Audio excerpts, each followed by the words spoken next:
તારીખ 25 અને 26 જાન્યુઆરી અમદાવાદ શહેરમાં કોલ્ડ પ્લે કોન્સર્ટની ઇવેન્ટ થવા જઈ રહી છે। તો એમાં અમદાવાદ શહેર ટ્રાફિક પોલીસ દ્વારા જે વ્યવસ્થા કરવામાં આવી છે એના વિશે હું કહું તો સૌથી પહેલાં તો આ જે કોલ્ડ પ્લેના આયોજકો દ્વારા શો માય પાર્કિંગને હાયર કરીને જે પાર્કિંગ પ્લોટને એની વ્યવસ્થા જે કરવામાં આવી છે એમાં 15 જેટલા પાર્કિંગ પ્લોટ છે અને પાર્કિંગ પ્લોટ સુધી પહોંચવા માટેની પણ લિંક આપવામાં આવશે। શો માય પાર્કિંગ જે એપ છે એના દ્વારા પાર્કિંગ સ્લોટ બુક કરાવવાથી સીધા એ પાર્કિંગ પ્લોટ ઉપર જવાશે। જે પાર્કિંગ પ્લોટો 1.5 કિલોમીટરથી વધારે અંતર ધરાવે છે, 1.5 કિલોમીટર અથવા તો 1.5 કિલોમીટરથી વધારે, તો એવા પાર્કિંગ પ્લોટો ઉપર શો માય પાર્કિંગ દ્વારા ફ્રી ફેરી સર્વિસનું પણ આયોજન કરવામાં આવ્યું છે, જેથી કરીને એ સ્ટેડિયમ સુધી એ ફ્રી ફેરી સર્વિસમાં પાર્કિંગ કરી અને પહોંચી શકે છે। આ જે પાર્કિંગ પ્લોટ છે ત્યાં આગળ પણ કેટલીક ફેસિલિટી પણ રાખવામાં આવશે।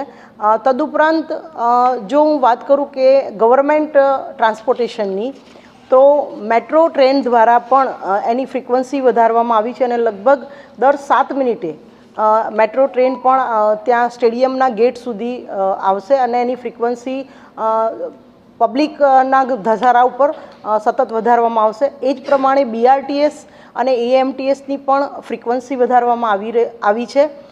મણિનગર રેલવે સ્ટેશન ત્યાંથી પણ AMCને જણાવવામાં આવ્યું છે, તો AMTS અને BRTSની સીધી સ્ટેડિયમ સુધીની કનેક્ટિવિટી પણ બસ દ્વારા આપવામાં આવશે અને ફ્રિકવન્સી પણ વધારવામાં આવશે।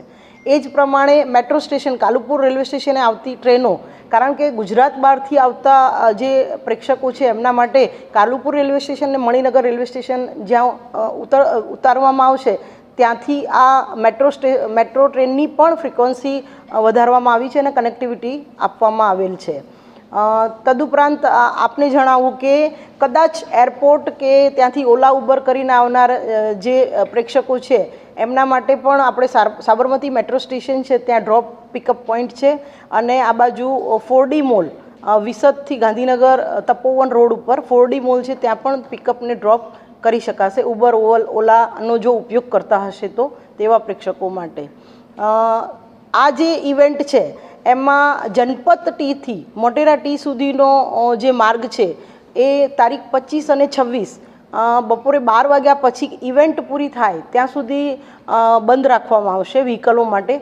તો જે માર્ગ બંધ રાખવામાં આવ્યો છે એના સિવાય વૈકલ્પિક માર્ગનો જો ઉપયોગ કરવાનો હોય તો તપોવન સર્કલથી લઈ ONGC સર્કલથી વિસદ ટીથી જનપથ ટી અવરજવર કરી શકશે। તદુપરાંત કૃપા રેસિડેન્સી ટીથી શરણ સ્ટેટસ 4 રસ્તાથી ભાટ કોટેશ્વર થઈ એપોલો સર્કલ થઈને પણ એના બદલે વૈકલ્પિક રસ્તા ઉપર વ્હીકલો અવરજવર કરી શકશે। ટ્રાફિકનો જે આ બંદોબસ્ત છે એમાં DCP, ACP, PI, PSI અને ટ્રાફિક જવાનો લગભગ 1100 જેટલા ટ્રાફિક બંદોબસ્તમાં રાખવામાં આવશે। બંદોબસ્તમાં એનો ઉપયોગ કરવાના છીએ અને 2 અમે હેવી ક્રેનનો પણ ઉપયોગ કરવાના છીએ કે જે ટ્રાફિકને અડચણરૂપ રસ્તા ઉપર પણ જો વ્હીકલ પાર્યું હશે અથવા તો આવી કોઈ સોસાયટીના ગેટ આગળ અડચણરૂપ જો વ્હીકલ પાર્ક કર્યું હશે તો એ ક્રેનો દ્વારા અમે એ વ્હીકલને ટોઈંગ કરી લઈશું।